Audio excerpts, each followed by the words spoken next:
Hi, my name is Sammy Bradar, Associate Editor for the National Provisioner. Today we're talking with Miriam Martin, Director of Animal Health and Welfare at the North American Meat Institute. So Miriam, to start off our discussion today, what animals were most stunning issues related to within the past year? I know that a lot of issues with humane handling are related to stunning. If you would just mind discussing that subject a bit. Yeah, Sammy, that's a good question. So oftentimes where we see the majority of our stunning issues are with beef and are in smaller plants. And so oftentimes it just has to do with using a firearm and it not having enough muzzle energy, or having an operator that's just not super comfortable with what they're doing and well trained, and so doesn't know exactly where their stun placement needs to be. And that's not specific to firearms. That can be with captive bolts as well.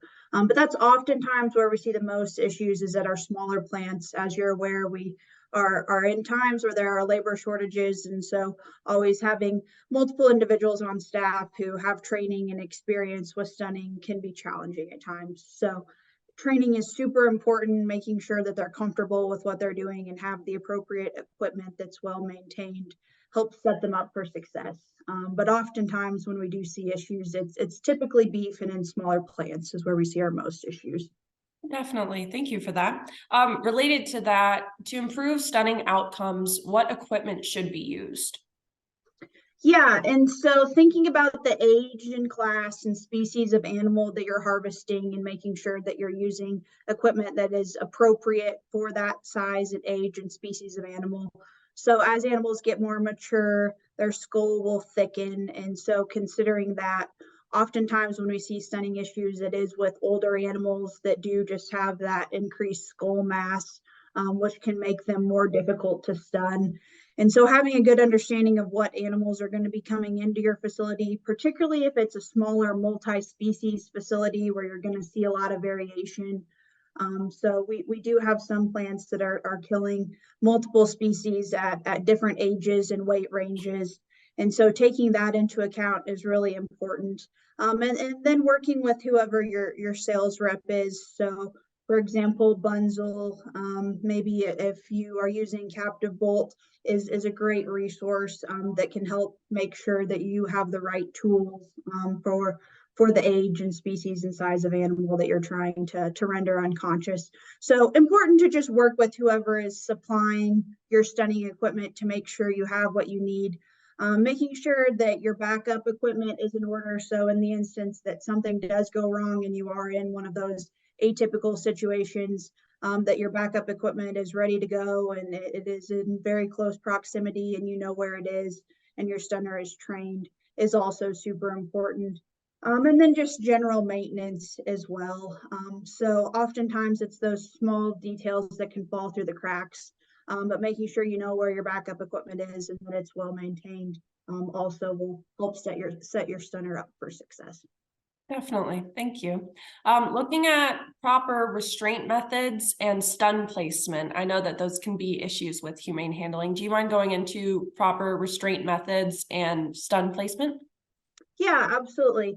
So restraint is super important. We talk about that in relationship to placement, that oftentimes, even if we do have a stunner that is well trained in where they need to be placing the bullet or the device, if the animal is moving around, that becomes difficult. So making sure that you have a restraint device that is going to hold the animal still, and then being patient, right? And so not being in a hurry, realizing that it may take a couple seconds till the animal stands still and so you can get a good stun is super important. So just helping them understand it's okay to take a moment and wait and make sure that your placement is good. And then having a restraint device that, again, is appropriate for the size and species of animal that you're dealing with. And so I think oftentimes that's where we find ourselves in a bind is, again, in those multi-species plant situations where they may have a restraint device that makes sense for cattle, but is not as appropriate for swine or sheep, for example.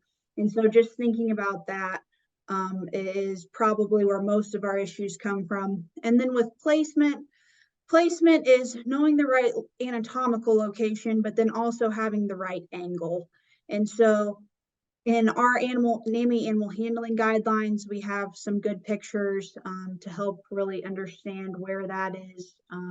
And so just making sure that you have some good training materials for whoever is doing that stunning, so they have a good understanding of placement, is also just super important.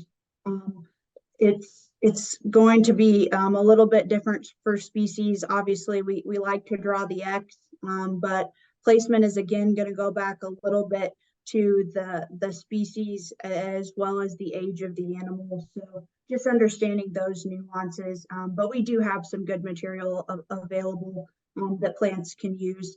And additionally, we're working on a small plant stunning guide just because we see that as a need. So hopefully in the upcoming months, that will be another resource that we have available at the Meat Institute. Definitely. Looking at training initiatives in particular for stunners, how can stunning operators better approach their training initiatives? Yeah, I think it's just retraining and training for atypical scenarios would be my two recommendations. And so if you have an inexperienced stunner, making sure that there is someone who has a little bit more experience that is spending time with them, making sure that we're not sending them out on their own until they really are comfortable, and then continuing to check back in and make sure that they have a good understanding of what they need to be doing.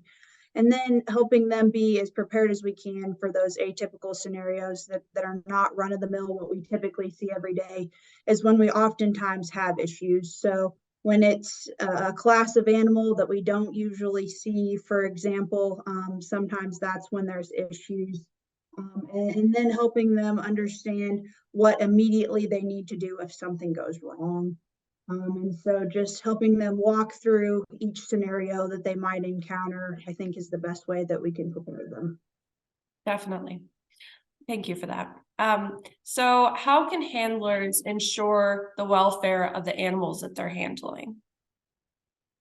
Yeah, I think preparation is key. And so understanding what kind of animals are going to be coming into your facility, and then having high standards for what you expect and what animals you're going to accept, I think is something that we are going to see continue to evolve over time. So if there is a source that's sending animals that are oftentimes compromised or not in a good welfare situation, providing that feedback to them is super important.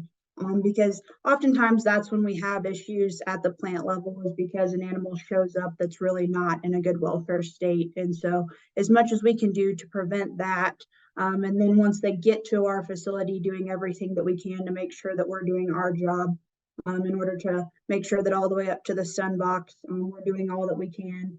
And that's just some species specific training and taking time to help handlers understand that faster isn't always better, that they do have time and they need to make sure that they do things right, and it's okay to take a second longer to move an animal or move a smaller group of animals in order to try and keep them calm. Just simple things like that oftentimes I think are what's most important. And then we oftentimes just find ourselves with animal handlers who don't have a lot of experience coming into the plant. So helping them with training opportunities and to shadow individuals who do have a little bit more experience is super important. Definitely. Thank you so much. That's very informative. That was actually my last question for you today. Is there anything else that you'd like the provisioner audience to know about humane handling or better approaching stunning or handling in general? Yeah, I would just mention that we do have some new stunning techniques that are being developed in Europe currently that we are excited about the potential of coming to the US. So we just encourage individuals to always be open to innovation and be willing to learn about what's out there. And our hope is that in the coming years, we're going to have some more stunning options available to us. And so just being willing to evolve and learn about that new technology. But it's certainly something that we're excited about in the future. Definitely. Great. Well, thank you so much for meeting with me today. Absolutely. Thanks for having me. Absolutely. My name is Sammy Bradar, Associate Editor for the National Provisioner. Today I spoke with Miriam Martin, Director of Animal Health and Welfare at the North American Meat Institute. Thank you for listening.